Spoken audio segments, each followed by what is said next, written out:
Не можеме и не смееме да чекаме уште 27 години. Европа ни ги отвара вратите да бидеме дел од европското семејство, како македонци со заштитен македонски јазик и идентитет.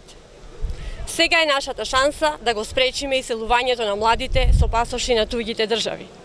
Сега е шансата да ја донесеме Европа тука, во Македонија, во Прилеп. Нашите европски пријатели одделуваат 90 милиони евра годишно помош за Македонија.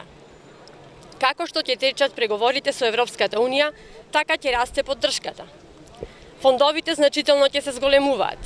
Тоа значи повеќе пари за земјоделието, за инфраструктура, за патишта, за железници, за училишта. Повеќе европски пари за реформи во правосудството, во полицијата. Затоа силно веруваме во успехот на референдумот.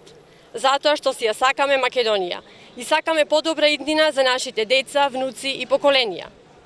После референдумот, пратениците во собранието треба да ја почитуваат одлуката на мнозинството од граѓаните кои гласале. Затоа, секој граѓанин треба да излезе, да гласа и со тоа да одлучува за иднината на Македонија. На 30 септември да ја искористиме историската шанса и да обезбедиме стабилна, безбедна и развиена европска Македонија.